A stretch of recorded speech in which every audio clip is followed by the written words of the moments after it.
कैसे लोगे झारखंड, लड़के लेंगे झारखंड। सरना धर्म को लागू करो, इस पर वो अगर चुप रहते हैं कि भारतीय जनता पार्टी के तमाम वो आदिवासी नेता नकली आदिवासी हैं और आदिवासियों के हितों से उनको कोई मतलब नहीं है। भगवान बिरसा के चरणों में झुकने का नाटक बंद करो। सरना धर्म कोड की मांग को लेकर झारखंड मुक्ति मोर्चा ने प्रदर्शन किया और 1 दिवसीय धरना दिया।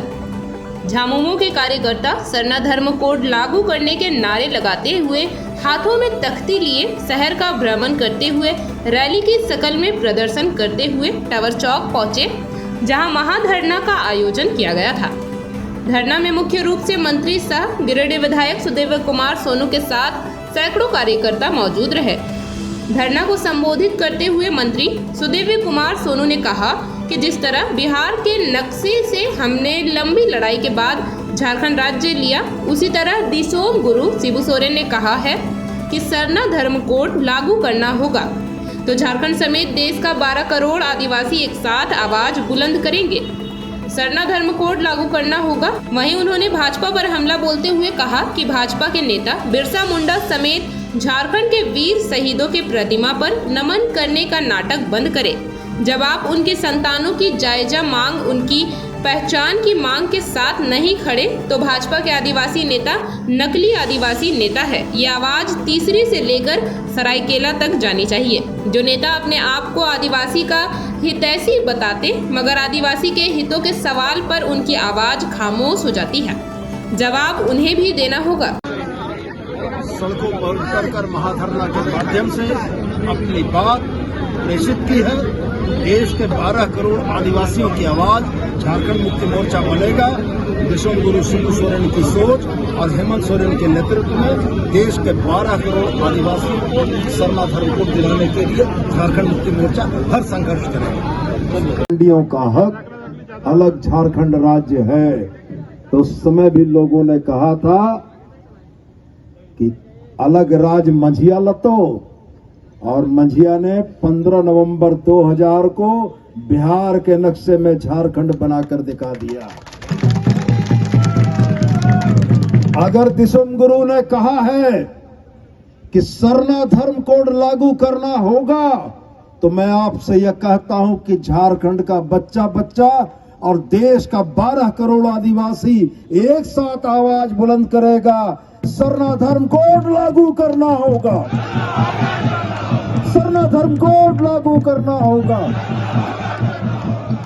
तो साथियों, संघर्षों की बड़ी लंबी परंपरा, बलिदानों की अनगिनत कहानियां, जिन संघर्षों के बूते जब यह नारा लगता था कि अरे कैसे लोगे झारखंड, लड़के लेंगे झारखंड, अगर झारखंड नहीं मिला तो, अगर झारखंड नहीं मिला तो खून बहेगा सड़कों पर, यह नारा हमारा था कि कैसे लोगे झारखंड, लड़के लेंगे झारखंड, अगर झारखंड नहीं मिला तो खून बहेगा सड़कों पर। तो मैं आपके माध्यम से यह याद दिलाना चाहता हूं कि झारखंड मुक्ति मोर्चा वही है, झारखंड मुक्ति मोर्चा के सिपाही वही है, झारखंड मुक्ति मोर्चा का कार्यकर्ता वही है और झारखंड की धरती भी वही है जिसने प्रतिरोध के माध्यम से अपने अधिकारों को लिया है। सरना धर्म कोड तो देना होगा। मैं आपके माध्यम से, इस मंच के माध्यम से दिल्ली से चल के आने वाले उन नेताओं से पूछना चाहता हूं, जब वो धरती आबा भगवान बिरसा मुंडा के चरणों में जाकर झुकते हैं, संथाल हुल के हमारे महानायक सिद्धू कानू के चरणों में जाकर झुकते हैं, लेकिन उनकी संतानों की इस जायज मांग कि सरना धर्म कोड लागू करो, इस पर वो अगर चुप रहते हैं तो यह मानता हूं कि भारतीय जनता पार्टी के तमाम वो आदिवासी नेता नकली आदिवासी हैं और आदिवासियों के हितों से उनको कोई मतलब नहीं है।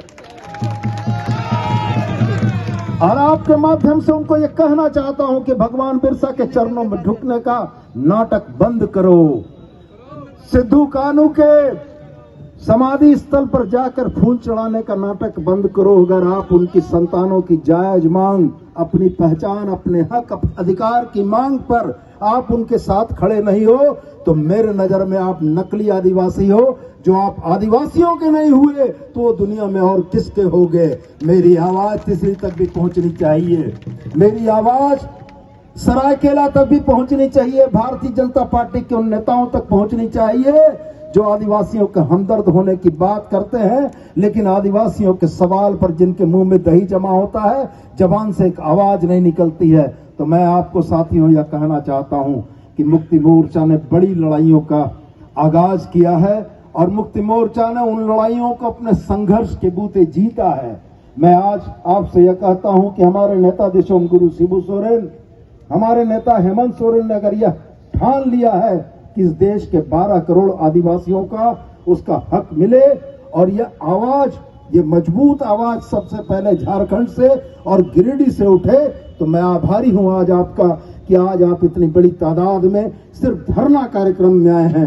राजनीतिक दलों को प्रदर्शन के लिए आदमी नहीं जुटते हैं, हम तो धरना कार्यक्रम में इतने लोगों को लेकर आते हैं। आप तमाम साथियों का बहुत बहुत धन्यवाद। और मैं दोबारा आपको एक लंबी लड़ाई के लिए तैयार करने के लिए चेतावनी देता हूं, सूचना देता हूं, यह कहता हूं कि एक लंबी लड़ाई फिर से हमें लड़ने के लिए तैयार रहना है। और जिस दिन प्रदर्शन की नौबत आएगी, जिस दिन सड़क पर उतरकर अपनी बात मजबूती से रखने की नौबत आएगी, उस दिन यकीन जानिए गिरिडीह जिले का चक्का जाम रहेगा और हमारी आवाज रांची के माध्यम से दिल्ली तक पहुंचेगी।